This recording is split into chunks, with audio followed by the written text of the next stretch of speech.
Assalamualaikum warahmatullahi wabarakatuh. Saya Rosbianti, mahasiswi program studi Magister Pendidikan Guru Madrasah Ibtidaiyah UIN Maulana Malik Ibrahim Malang. Pada kesempatan ini, saya akan mewawancarai seorang narasumber yang sudah profesional di bidangnya. Beliau atas nama Ibu Indah Yuliarti SPD. Beliau ini merupakan salah satu guru dari MI Cemoro Kandang dan beliau ini sudah mengajar kurang lebih 15 tahun. Dan pada malam ini kita akan membahas tema menelusuri pengalaman guru dalam mengajar. Dan harapan kami dalam perbincangan ini semoga dapat memotivasi rekan-rekan calon guru maupun yang sudah menjadi guru. Berikut video kami, selamat menyaksikan. Assalamualaikum warahmatullahi wabarakatuh, Ibu Indah. Waalaikumsalam warahmatullahi wabarakatuh, Mbak Bian. Bagaimana kabar, Bu? Alhamdulillah baik, Mbak. Oke, alhamdulillah. Semoga selalu dalam lindungan Allah ya, Bu. Amin.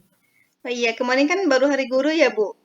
Ya, Nah, gimana hari gurunya di sekolahnya? Seru atau gimana?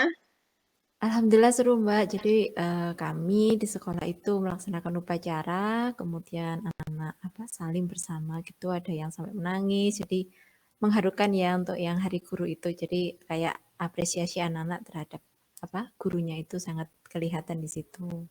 Ya, Masya Seperti Allah. itu. Nggih. Oke, ya saya mau ucapin selamat hari guru Ibu Indah. Iya, Semoga, terima kasih. ya sama-sama, semoga apa yang diajarkan ke muridnya menjadi amal jariah untuk Ibu Indah ke depannya di yaumil akhir Amin, nanti. amin, amin. Amin. Amin ya rabbal alamin. Oke, baik kita ke tema pembahasan kita malam ini ya, Ibu Indah. Iya, baik Mbak. Oke, tema kita pada malam ini yaitu menelusuri pengalaman guru dalam mengajar. Oke, baik Mbak. Oke, kalau boleh tahu Ibu Indah mengajar udah berapa lama ya?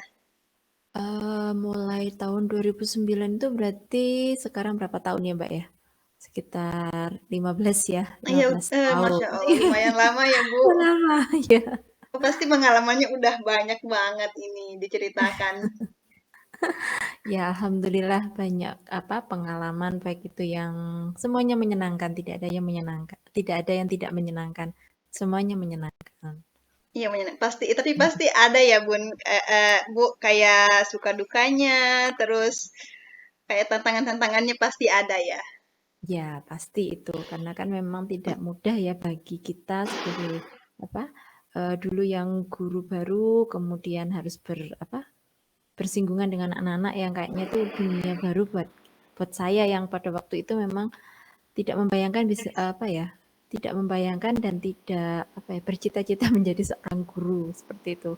Kalau mungkin Oh, jadi jadi Ibu Indah kalau dulu aneh ya, belum nggak punya cita-cita untuk menjadi guru. iya, dulu saya memang tidak bercita-cita menjadi seorang guru karena dulu waktu lulus kuliah itu kan pengennya pengen masuk sekolah yang tidak guru gitu.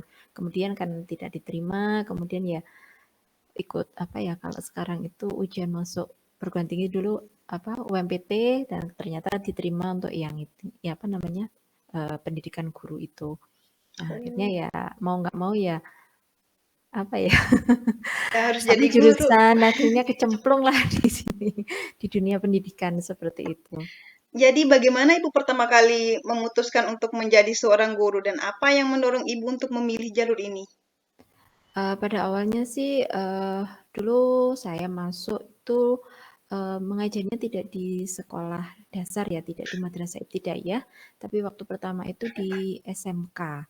Nah, setelah itu ngajar di aliyah. Nah, kenapa kok bisa seperti itu? Karena setelah melewati pekerjaan sana, pekerjaan sini, kemudian masuk di dunia pendidikan itu akhirnya, oh ternyata dunia ini menyenangkan, menarik lah. Karena yang biasanya kita itu melihatnya itu benda yang mati, kita ketemu dengan benda hidup dengan berbagai karakter yang berbeda-beda. Nah, itu yang menjadikan motivasi saya untuk terus ada di dunia pendidikan ini sebagai seorang guru. Seperti itu, Mbak. Aduh, Masya Allah ya.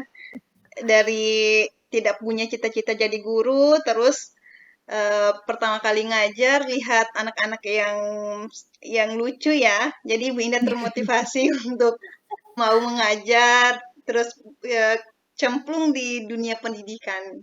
Dan Iya. saya dengar sekarang Ibu Indah lanjut program magister ya, dan jurusannya PGMI. Iya, itu juga apa ya? Karena rasa Sebenarnya cintanya dengan Ibu. seusia ini kan seharusnya sudah enggak ini ya. Tapi memang kesempatannya baru sekarang. Jadi ya alhamdulillah diberi kesempatan untuk melanjutkan di apa namanya? Jenjang magister ini.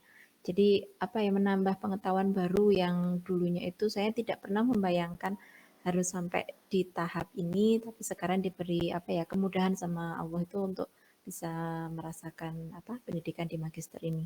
Dan semoga saja nanti ilmunya bermanfaat ke depannya. Walaupun ini usianya sudah usia yang seharusnya tidak magister ya. Amin. Tapi Masya Allah sih kalau Ibu Indah mau melanjutkan ke magister mungkin karena rasa cintanya akan pendidikan ya Bu. Sebenarnya ini alasannya itu bukan itu aja ya, karena dulu itu saya kan S1 pertama itu kan pendidikan ekonomi, kemudian apa dalam apa ya secara administrasi itu kan tidak linear untuk di apa namanya di pendidikan dasar. Kemudian saya kuliah lagi untuk melinearkan itu. Jadi saya kuliah lagi di pendidikan dasar PGSD di di UT Universitas Terbuka. Kemudian ada kesempatan dari pihak sekolah untuk apa saya harus sekolah lagi untuk di magister ini. Awalnya sih saya tidak terbayang untuk masuk di PGMI UIN ini ya karena saya mikirnya saya bukan background dari yang madrasah sekali. Kemudian saya bilang kepada ketua yayasan saya, kalau misalnya saya ngambil di tempat lain bagaimana Pak? Oh tidak apa-apa, tapi saya sarankan lebih baik kamu ke UIN aja karena kan kamu di MI, alangkah lebih baiknya kamu ambilnya di UIN. Nah disitulah saya berusaha sebisa mungkin ya. Jadi saya itu apa ya kayak dunia baru gitu loh masuk di apa kampus yang berbasis Islam sekali gitu karena sebelum-sebelumnya tuh kampus saya tuh apa pendidikan saya itu kan yang apa namanya basicnya itu kan dari umum semua itu dari mulai SD sampai dengan apa UT itu kan semuanya umum. Nah ini saya masuk UIN tuh ternyata di lapangan itu banyak sekali manfaatnya gitu Mbak. Masya Allah ya. Oke, baik. Terus gimana ini pengalaman pertama Ibu mengajar di sekolah dasar? Apa yang Pertama paling kali berkesan mengajar gitu, Bu? itu waktu berkesan itu apa ya, senang saja lihat anak-anak gitu dengan dunianya ya. Kadang, eee, dulu waktu habis ngajar dari yang apa, Alia, SMK itu kan yang kita temui itu kan anak-anak yang sudah dewasa ya, artinya dia sudah masuk ke remaja gitu kan ya. Terus kita masuk ke dunia anak-anak. Ternyata kita itu di situ tuh, apa ya, menyenangkan gitu loh. Jadi seakan-akan kita itu kembali lagi ke masa anak-anak, jadi di situ kita temui anak-anak yang apa namanya, dan hal sepele itu bisa membuat mereka tertawa, kemudian dari mereka yang tidak tahu jadi tahu. Kemudian banyak kayak menyenangkan gitu loh. Jadi beda dengan yang apa permasalahan dari anak-anak yang sudah besar-besar itu dengan anak-anak yang masih kecil itu seperti itu. Jadi kayak mereka bermain, kemudian hal yang sepele mereka itu tertawa, entah itu apa, ngambil pensil temennya atau apa yang kayaknya hal sepele gitu jadi apa ya, menyenangkan gitu buat kita. Kadang itu hiburan tersendiri bagi apa ya, bagi kami yang ada di madrasah ibtidaiyah atau sekolah dasar itu. Betul-betul, Masya Allah. Nggih. Nah, ada nggak sih tantangannya Ibu dalam mengajar dan bagaimana Ibu cara mengatasi tantangan itu? Tantangannya itu apa ya, eee, bingung kalau disuruh jawab tantangan itu apa ya. Tantangan terbesar itu biasanya itu gini, kalau kita menghadapi anak-anak yang mohon maaf, dari yang berasal dari keluarga yang bermasalah, itu memang menguras sekali ya. Mungkin dia itu hanya cari perhatian, cari perhatian, mencari kasih sayang yang tidak mereka dapat dari rumah, itu tantangannya. Kemudian dari apa, wali muridnya yang kadang itu tidak mendukung ke pendidikan anak-anaknya. Jadi anak itu dibiarkan yang penting dia sekolah, saya biayai, sudah tidak ada dukungan yang lain. Itu yang merupakan tantangan terberat dari kami untuk di pendidikan dasar, karena kan kalau di pendidikan dasar itu kita menanamkan apa ya, dasarnya, fondasinya gitu. Kalau tidak ada kerjasama dari pihak-pihak lain ya otomatis kita yang kesulitan, itu yang memang tantangan terbesarnya. Nah, bagaimana caranya? Biasanya itu saya itu lebih banyak berkomunikasi. Jadi di situ saya membangun komunikasi baik itu kepada si anak sendiri ataupun kepada orang tua. Tuh. Karena kalau kita tidak tahu backgroundnya anak-anak itu kan nanti juga kita akan kesulitan juga untuk menangani permasalahan mereka. Gitu. Betul, betul. Oke, itu kan kalau kita kaitkan di kurikulum Merdeka ya, Bu. Sekarang kan Iya, kurikulum Merdeka itu mengharuskan guru untuk memahami psikologi anak ya, Bu. iya, ya Jadi memang kan, ya. jadi bagaimana Ibu apa ya menerapkan itu Oh gitu. sekarang ya? Kalau dari basic ilmu, mungkin dulu itu saya kurang paham ya tentang psikologi anak itu ya, karena kan memang uh, kurang ini. Tapi dengan mungkin ini banyak pengalaman di lapangan ya Mbak ya, itu akhirnya kita tahu ternyata anak-anak yang bermasalah, anak-anak yang apa namanya mencari perhatian itu ya memang asalnya itu memang dari keluarga, karena memang keluarga itu kan madrasah pertama bagi anak tuh. Kalau dikaitkan dengan kurikulum merdeka ya apa ya eh, ya memang guru itu harus belajar untuk yang psikologi anak itu. Kalau memang kita di kampus itu mendapatkan pembelajaran itu alangkah lebih baik juga. Jadi apa namanya kita bisa apa ya menggabungkan itu loh antara teori dengan praktek di lapangan itu seperti apa. Jadi memang kita itu harus tahu apa ya psikologi anak itu seperti apa. Entah itu anak itu bermasalah, anak diem itu bukan berarti dia baik-baik saja, anak yang bertingkah itu bukan karena dia itu apa namanya mencari perhatian, itu banyak sekali yang kita harus. Jadi intinya itu untuk psikologi ini memang kita harus banyak berkomunikasi baik itu dengan anak ataupun dengan orang tua. Karena memang kalau di pendidikan dasar itu memang orang tua itu memang berperan besar untuk apa namanya pendidikan anak. Jadi seolah-olah itu anak itu sekolah, orang tuanya juga sekolah gitu. Jadi kita harus apa namanya saling apa ya kayak simbiosis mutualisme lah, Ya, sama-sama betul, apa betul. membutuhkan seperti itu. Ya, jadi seharusnya guru sama orang tua itu harus kolaborasi ya, Bu, dalam Iya, mendidik. benar sekali. Iya, Orang tua tidak menyerahkan anak kepada guru seutuhnya, tapi orang tua dan guru collab di sini. Harus iya, kolaborasi dalam mendidik anak. Karena kan guru di sekolah anak tidak full 24 jam, sedangkan anak kan lebih banyak di rumah ya, Bu. iya, memang seperti itu. Walaupun sekarang kan banyak sekali yang katanya sekolah full day itu kan ya Ya, harapannya orang tua itu anak itu bisa baik di full day itu. Tapi ya ada sisi baik, ada sisi buruknya. Kalau misalnya full day itu diserahkan hanya pada gurunya, ya kan kita juga manusia ada keterbatasan yang iya kita betul layani betul. tidak cuma satu anak tapi banyak anak gitu. Tapi kalau misalnya antara guru sama orang tua itu ada kerjasama, otomatis ya apa yang diinginkan oleh orang tua itu bisa tercapai, apa yang diinginkan oleh guru itu juga bisa tercapai. Oke, Gitu. apalagi tujuan pendidikan pasti tercapai ya kalau orang tua sama guru saling berkolaborasi. Iya, benar sekali itu, Mbak. Oke, baik Ibu Indah, kan dalam kelas itu kan kita menghadapi siswa yang berbeda-beda karakternya ya Bu. Iya. Ada yang visual, ada yang audiovisual. Nah, kita bicara media. Nah, media apa yang Ibu gunakan dan metode apa yang Ibu gunakan dalam mengajar itu yang paling efektif dalam menghadapi siswa-siswa yang berbeda ini? Kalau bicara media sih sebenarnya apa ya? Media yang satu dengan yang lain itu belum tentu kan apa namanya bisa efektif untuk anak-anak ya. Tapi untuk secara klasikal itu biasanya kita bisa membuat media itu kayak gambar, kemudian kita bisa memakai bantuan dari misalnya pakai infocus, pakai LCD, ataupun kalau misalnya di sekolah itu memang anak-anak diperbolehkan membawa HP pun kita juga bisa menggunakan itu. Karena kan kadang sekolah kan terbatas untuk apa penyediaan apa namanya sarana prasarananya itu. Kemudian metode yang digunakan itu ya kita bisa mencampur ya, misalnya dalam satu pembelajaran kita pakai metodenya itu ceramah untuk hal-hal yang memang anak-anak belum menguasai. Kemudian kita bisa berdiskusi, terus apa berbasis masalah dan lain-lainnya itu. Ya sesuai apa ya, disesuaikan dengan apa ya, Sesuai dengan ininya anak-anak. kebutuhan ya, Bu. Ya, itu Oh iya. kebutuhan.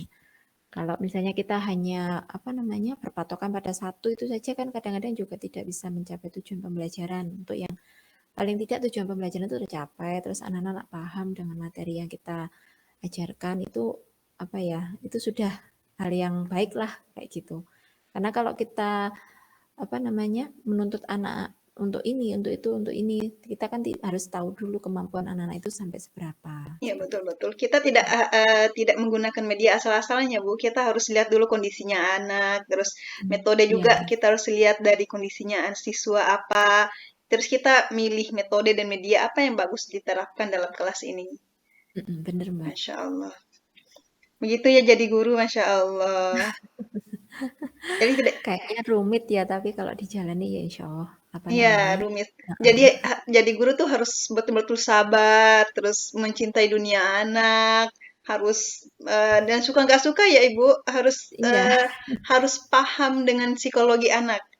iya. Ya, Sebenarnya sih dulu saya itu kan memang apa ya, nggak gitu paham gitu loh. Cuma saya tuh belajarnya dulu itu dari anak-anak aliyah yang dulu saya pernah ajar. Karena di situ mereka kan backgroundnya macam-macam ya. Ada yang mantan pemakai, suka bolos, terus di rumah itu dia dari keluarga broken home. Nah di situ saya lihat, oh ternyata anak-anak yang seperti ini tuh apa ya, butuh untuk ini apa pendekatannya itu butuh secara personal. Artinya harus ditanya, kemudian butuhannya dia itu apa.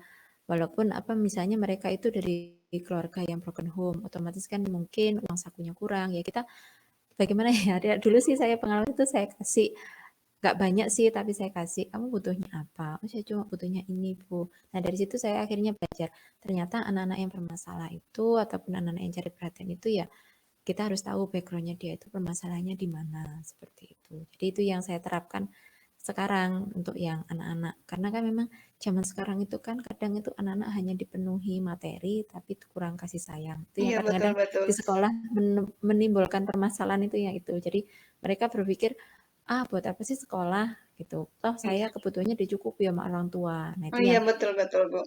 hal yang seperti itu yang perlu kita apa namanya komunikasikan dengan orang tua dan juga apa dipahamkan kepada si anak. Ya kembali lagi tadi orang tua dan guru harus collab. Oke. Iya, Nah, terus sekarang kan ya dulu kan Ibu mengajarnya dari tahun 2009 ya. Nah, iya, dulu kan orang masih menggunakan media, metode konvensional gitu kan, Bu. Sekarang kan udah teknologi udah maju. Nah, bagaimana Ibu beradaptasi dengan perubahan dalam sistem pendidikan dan teknologi yang terus berkembang sekarang? Bagaimana Ibu beradaptasi dengan itu? iya. Ini memang menarik ya Mbak ya. Kadang Ya, kadang di lapangan itu banyak sekali yang apa namanya kendalanya itu di teknologi atau di penguasaan teknologi. Jadi saya itu apa ya mungkin saya nggak mau kalah dengan anak-anak muda gitu iya kan. betul betul. Guru itu harus terus berinovasi ya, Bu. Iya Iya gitu karena betul. Saya juga harus ini, apa, kayak sosial media itu memang saya punya, tapi tidak saya isi dengan ini, tapi saya isi dengan konten-kontennya anak-anak. Supaya apa? Supaya kita tahu apa sih yang mereka butuhkan di luar itu, gitu. Iya, Jadi dari situ kita bisa juga kontrol, kan mereka otomatis jadi followers kita kan. Nah, di situ iya kita iya. akan tahu apa sih yang mereka post, apa sih yang mereka butuhkan untuk pembelajaran seperti itu. Nah, untuk di pembelajaran di kelas sih ya sebisa mungkin kalau misalnya kita buat ini juga pelajaran dari daring kemarin ya Mbak ya. Iya, Jadi kayak pengumpulan tugas itu kan dulu cuma hanya via WA saja. Ternyata kan kapasitas HP kita kan terbatas. Otomatis iya kita iya. harus belajar misalnya hal yang sederhana aja. Bagaimana cara membuat folder di apa Google Drive. Nah, itu untuk pengumpulan itu. Terus bagaimana sih kita dulu saya belajar itu di Telegram itu karena kan WA itu terlalu penuh gitu kan memorinya. Terus akhirnya saya pindah ke Telegram. Iya iya. Kemudian untuk Google Form. Nah, itu dulu tuh kayaknya susah sekali gimana sih caranya gitu kan. Terus akhirnya oh ternyata dengan berkembangnya berjalannya waktu otomatis oh saya belajar ini bisa. Kemudian dari di magister ini juga saya belajar juga waktu yang di semester kemarin itu bagaimana sih caranya membuat apa namanya kayak kuis itu dengan penggunaan apa namanya aplikasi-aplikasi yang memang kita harus belajar di situ. Nah, itu memang membuat taruhlah yang sederhana saja itu kayak Google Site, kemudian pakai apa namanya Quizzes puzzle, ya, Bu. kuisis seperti itu. Ya, Nah, itu kan memang harus kita belajar ya, Mbak, ya. Terus, iya iya. di Kurmerut juga kan, ada kerjasama dengan Canva itu. Nah, dari situ juga belajar juga. Nah, mungkin nanti bisa diterapkan di pembelajaran ataupun di, apa namanya, bidang-bidang pendidikan yang lain. Artinya untuk mengurusi administrasi dan lain-lainnya itu bisa digunakan. Jadi ya memang kita harus belajar memang. Iya harus belajar ya Bu. Iya, Teknologi sekarang itu harus dipelajari oleh guru-guru. Kalau enggak, guru kan harus akan ketinggalan. Dan fakta sekarang itu Bu ya, banyak guru karena yang ini kan perkembangan teknologi. Guru tuh hanya tetap fokus ke pembelajaran konvensional. Mereka tidak mau update ilmunya, tidak mau belajar. Kan banyak guru-guru sekarang. Makanya pendidikan di Indonesia itu sangat memprihatinkan karena banyak guru-guru yang apa ya kurang bersemangat gitu untuk belajar. Apalagi iya. masalah teknologi ya Bu, banyak guru-guru yang gaptek itu. Iya, memang seperti itu, Mbak. Memang kadang-kadang itu kan kita di lapangan itu kan tidak yang kita hadapi itu kan tidak hanya guru-guru yang muda, yang fresh Ya, graduate gitu ya.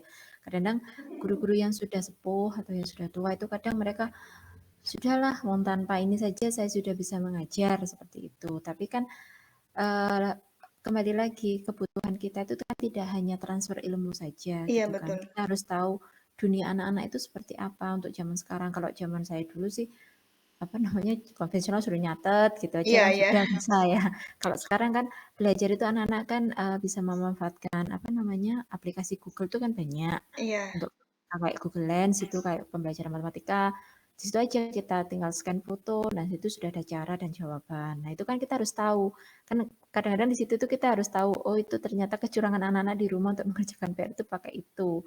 Nah akhirnya kan mereka hanya tahu jawaban tanpa tahu proses. Nah itu yang kadang-kadang harus kita perbaiki di sekolah. Jadi kita apa ya diambil baiknya kalau misalnya mereka ambil yang negatifnya kita luruskan lagi tidak apa-apa kamu pakai aplikasi itu kamu mengikuti perkembangan zaman tidak apa-apa tapi kamu harus tahu konsepnya seperti itu yang memang saya ajarkan ke anak-anak seperti itu. iya Bu.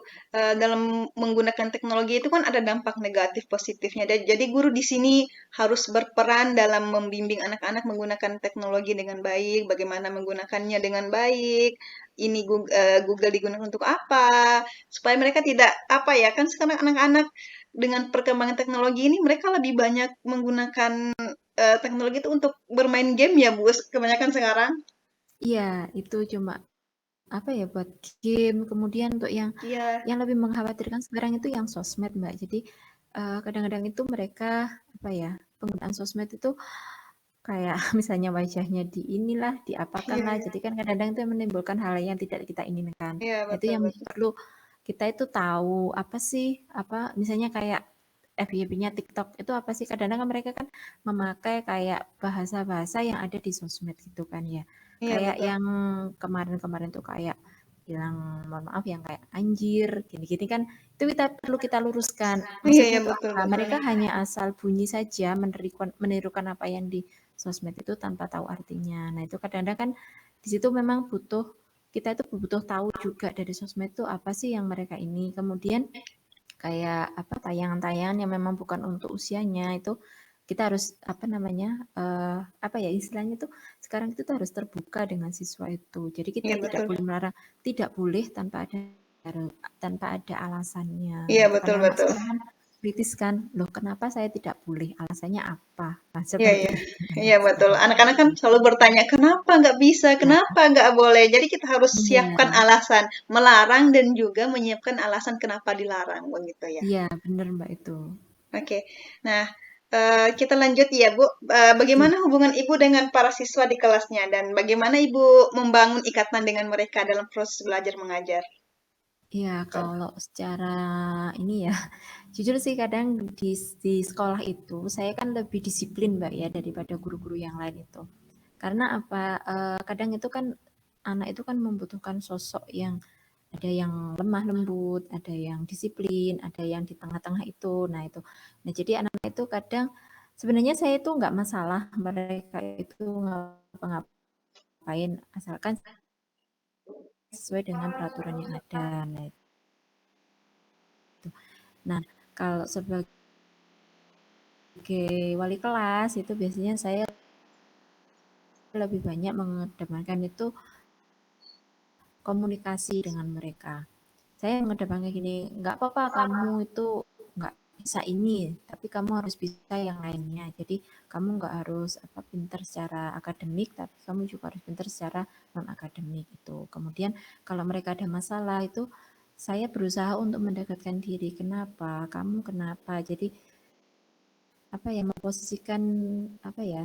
Saya itu memposisikan diri itu sebagai temannya mereka, orang tua mereka, kemudian ini kan saya pengalaman tuh di kelas 4, 5, 6 apa namanya menuju kayak puber gitu. Iya, Nah betul mereka kan betul. kadang-kadang kalau perempuan itu kan kayak menyendiri gitu kan. Kenapa nak? Akhirnya di situ kayak saya bangun komunikasi dengan mereka. Kemudian untuk orang tua itu kadang saya berusaha di dalam apa WA grup itu saya kasih tahu kalau misalnya ini misalnya anak ini menurun, kenapa? Saya tanya ternyata kebanyakan main game. Oke, kita cari solusinya. Misalnya HP itu dikasihkan pada waktu weekend saja untuk waktu apa sekolah itu mohon ditahan dulu. Itu komunikasi seperti itu yang kadang-kadang itu yang dibutuhkan wali murid untuk ini apa namanya supaya tahu anaknya seperti apa di sekolah dan di rumah itu. Jadi apa ya pendekatannya jadi kadang itu kita itu sebagai bisa dikatakan kayak psikolog walaupun kita nggak Iya, iya paham betul. psikologi ya. Dan memang Kemudian iya ya. Dan memang guru tuh harus mau nggak mau ya harus belajar psikologi iya, sebenarnya. itu. Terus kita juga bisa belajar jadi dokter juga. Misalnya anak Iya. itu sakit kan kadang-kadang kenapa perutnya sakit? Oh kembung. Jadi kita hanya tanya-tanya itu kan kadang kan kita ke dokter itu kan sugesti. Oh ya saya ke dokter tuh sembuh. Padahal kan di dokter cuma ditanya kenapa, kenapa, kenapa. Nah itu yang Iya. mungkin kadang kita sebagai guru ya memang seperti itu. Jadi sok jadi dokter, sok jadi psikolog, sok Iya, jadi betul betul. semuanya seperti itu. Jadi guru tuh harus multi talent ya, jadi dokter, jadi Iya, orang tua, jadi teman. Pokoknya jadi semuanya deh kalau guru. iya. Iya, Kadang Masya apa Allah. ya, kita tuh seperti artis ya. Jadi apa yang mereka lihat itu kadang-kadang tuh yang apa sosok guru itu misalnya guru itu suka penampilan rapi. Suatu saat kita nggak rapi pasti kan dikritik sama anak-anak. Loh, Bu, Iya, kenapa betul. jilbabnya itu miring, bajunya itu kusut? Itu kadang ditanya gitu. Karena dulu pernah saya tuh ngajar di kelas 6 ada siswa saya itu yang laki-laki. Itu dia tuh kayak perhatian lah. Maksudnya perhatian itu apa yang saya pakai, apa yang saya perbuat itu selalu dikomen. Ya sudah, nanti besok kalau misalnya Bu Indah kurang ini, anu ya dikasih tahu, iya Bu, gitu. Masya Apapun Allah. perubahan sedikit itu memang ya itu karena saya sadar, oh ya, berarti apa namanya kita itu sebagai artis ya, apa namanya kayak apa sih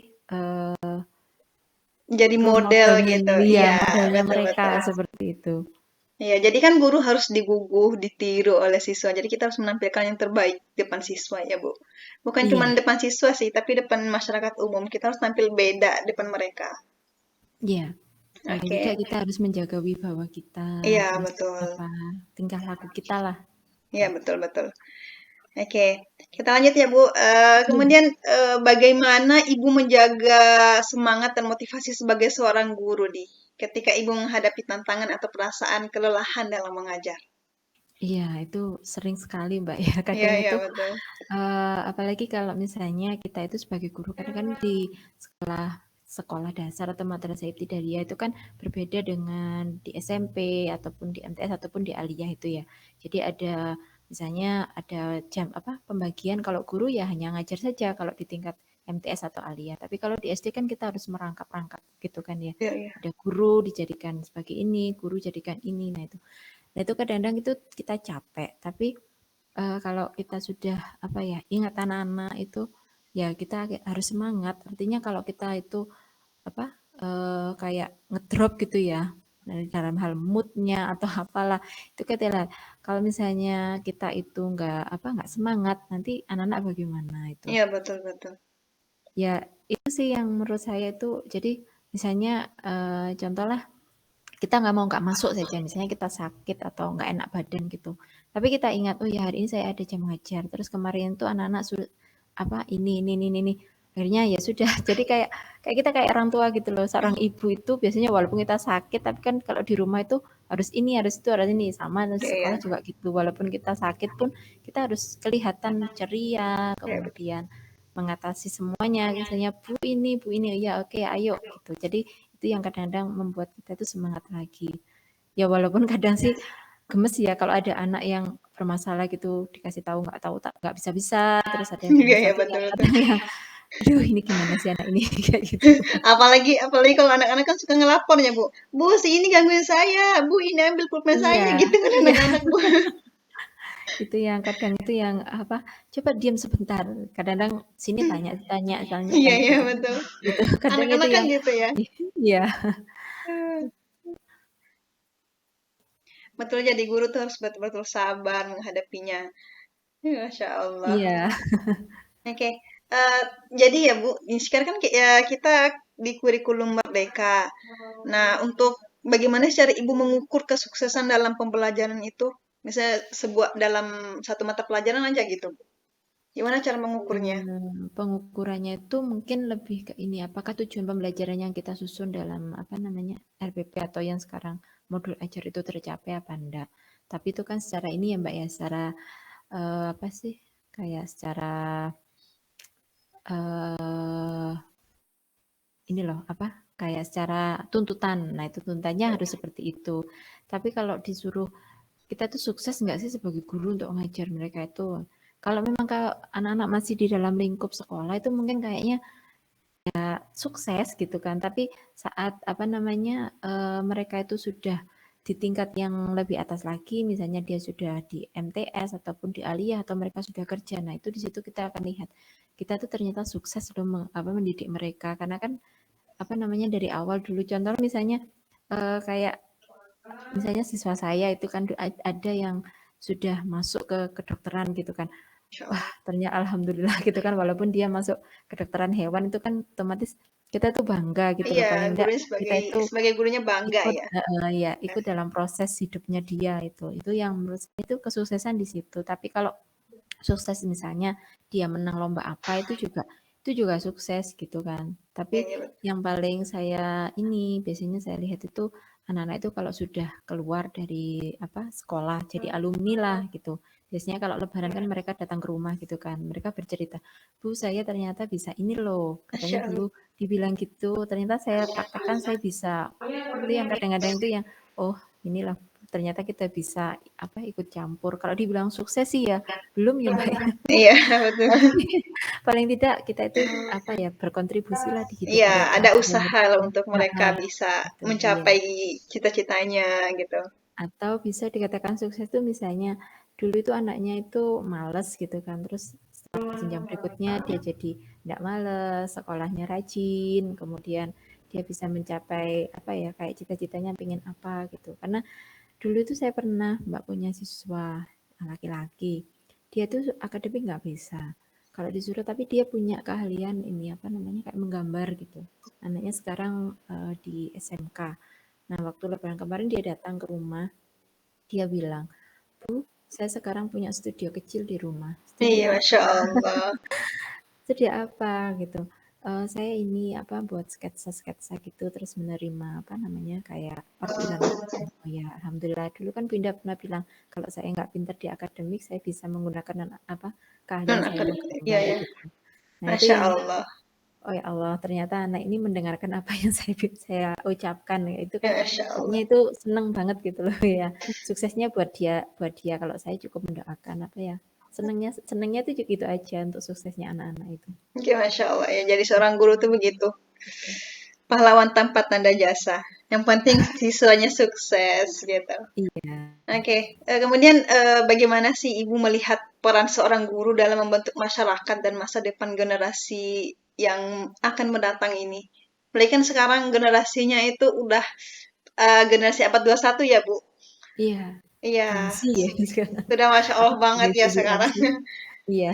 Bagaimana Ibu melihatnya itu?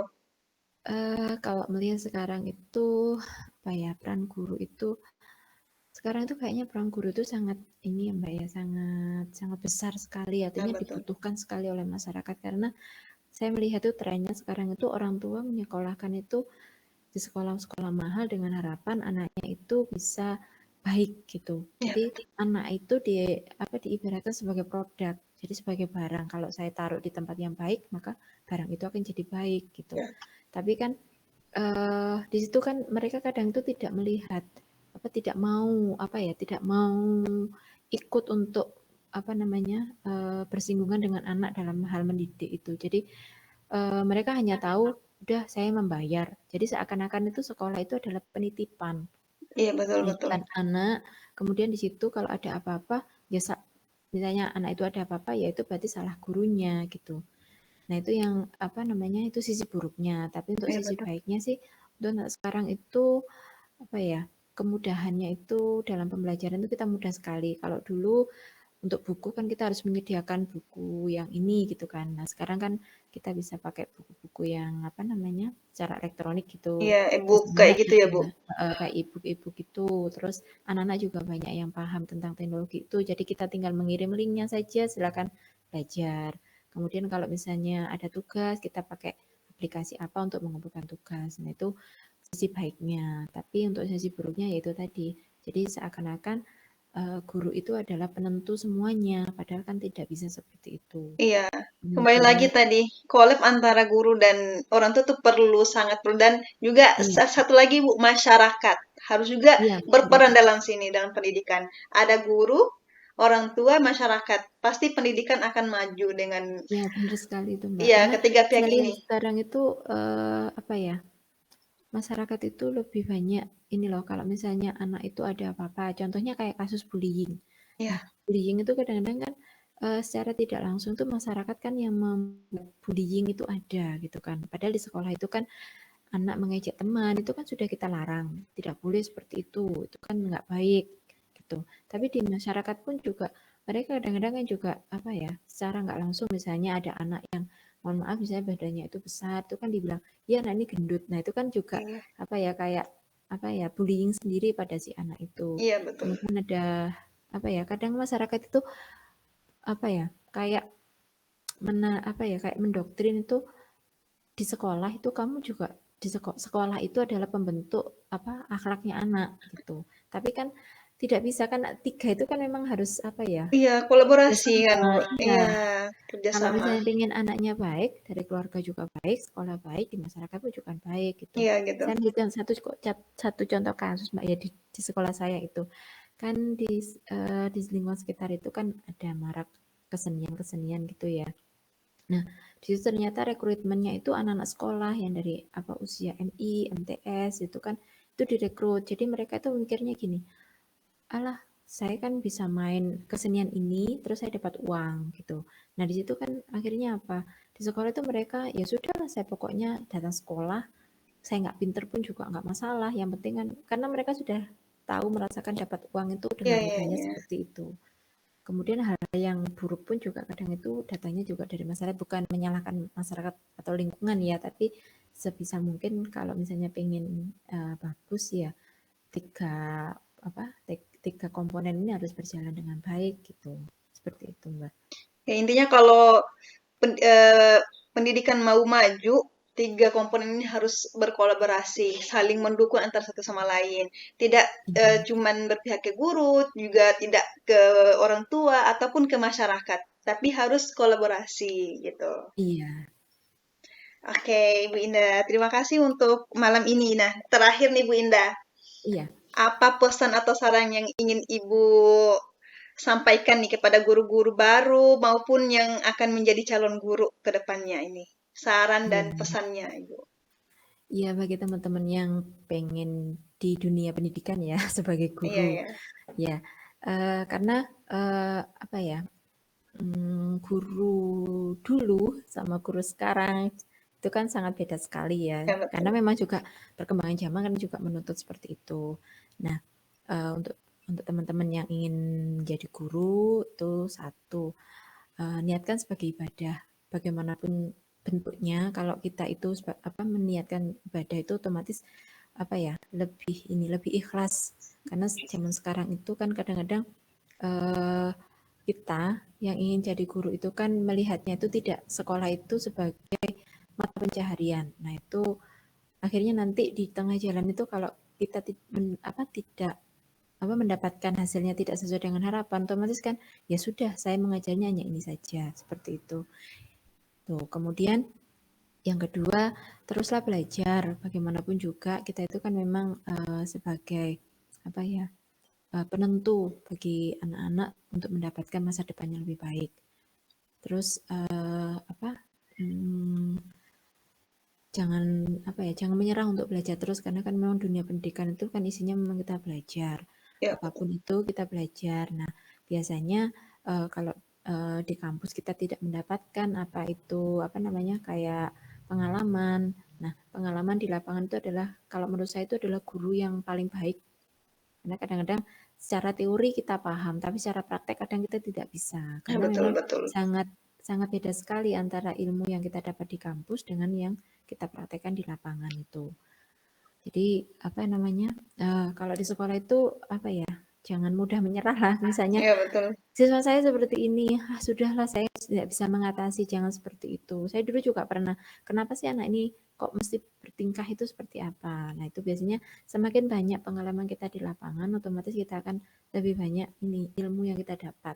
Jadi kita bisa ini loh, kayak menggabungkan ini loh di kampus itu kita dapat ilmu seperti ini. Ternyata kita di lapangan seperti ini. Jadi kita bisa menggabungkan. Jadi suatu saat kalau kita mendapatkan permasalahan, itu kita bisa menyelesaikan tanpa harus membuat permasalahan yang baru. Misalnya kalau kita itu dilapori wali murid, Bu, anak saya seperti ini. Nah, kita tidak harus bertanya-tanya ke sana sini dulu, kita harus tahu dulu. Ini saya harus bagaimana kalau ada permasalahan seperti ini. Itu ya karena gini Mbak, karena saya itu belajarnya banyak di lapangan Ya, gitu ya. Masya. Jadi kadang ilmu yang saya dapat di kampus itu kadang-kadang saya buat pembanding. Oh iya, ini seperti ini di lapangan, teorinya seperti ini. Oke, berarti ini masuk. Berarti untuk kalau misalnya ada permasalahan lagi, berarti saya harus seperti ini itu. Ya memang kadang ini ya untuk guru-guru yang baru atau teman-teman yang mau jadi guru itu kadang dunia pendidikan itu beda dengan dunia kerja. Itu yang harus dipahami. Jadi kalau dunia pendidikan sih bodoh amat kamu mau ini, mau itu, mau ini, mau itu gitu kan. Tapi kalau di dunia kerja kan aturan itu ada gitu. Betul. Kalau misalnya kita nggak baik sama si A, otomatis ya nanti akan mempengaruhi dengan kinerja kita. Jadi cara membangun komunikasi dengan yang atasan kita, teman sebaya, dengan wali murid, dengan siswa itu memang kita harus bisa benar-benar ini bisa menempatkan diri bagaimana caranya itu. Kemudian itu tadi jangan lelah untuk belajar itu. Karena kadang ini saya temui itu di lapangan ya untuk guru baru itu ya kayak membuat perangkat gitu kan.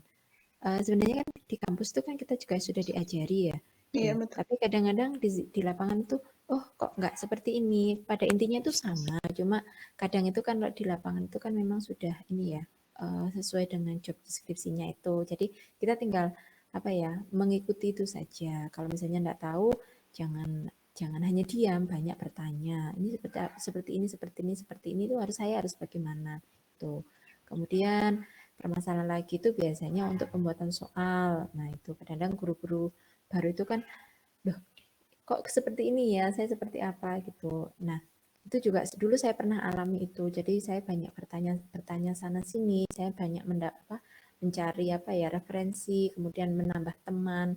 Jadi belajar itu tidak hanya di dalam sekolah saja, tapi misalnya nanti diikutkan di KKG ataupun di kegiatan-kegiatan di luar sekolah itu memang harus kita ikuti supaya ilmu kita itu bertambah gitu. Karena kadang itu kalau di kampus atau di bangku kuliah kita hanya dapatnya dari sumbernya hanya dari dosen saja, tapi kalau di sekolah itu banyak sekali sumber-sumber pembelajaran bagi kita gitu. Ya, Masya Allah ya, pesan-pesan dari Ibu Indah untuk para guru-guru baru dan calon guru baru. Semoga perbincangan kita malam ini menjadi motivasi ya, Bu, untuk Amin ye. amin untuk guru-guru baru maupun yang akan menjadi guru termasuk saya ya. Calon guru, amin insya Allah. Ya, terima kasih banyak Bu untuk malam ini. Sama-sama. Perbincangannya sangat luar biasa. Saya jadi menambah ilmu, tambah Iya, sama-sama Mbak pengetahuan Tia. terkait Iya, dunia guru, dunia pendidikan. Jadi saya bisa apa ya, mempersiapkan diri lebih matang lagi iya. dan lebih baik lah dari Ibu Indah karena saya kan, Iya, semoga Mbak. guru baru ya. Iya, semoga saya juga berharapnya seperti itu. Jadi teman-teman yang apa guru-guru baru atau calon guru ini kalau bisa itu lebih baik dari kami-kami yang sudah Iya, sudah tua harus. ini ya. Ya itu memang harus Iya, seperti itu supaya apa? Supaya anak didik kita ke depan itu menjadi yang lebih baik lagi gitu. iya. Generasi muda membawa semangat baru dan membawa perubahan baru untuk pendidikan Indonesia ke depannya Iya, menjadi lebih amin, baik dan amin, lebih maju amin. lagi. Iya, Mbak. Oke, terima kasih banyak Ibu Indah untuk malam ini. Sama-sama, Mbak. Terima kasih, Oke, Mbak Dian. oke, ilmunya Masya Allah, terima kasih. Oke, kita akhiri ya Bu, perbincangan Iya, kita malam iya. ini. Oke, sekali lagi terima kasih banyak Ibu Indah. Sama-sama, Mbak. Terima kasih juga. Ya, oke, Assalamualaikum warahmatullahi wabarakatuh.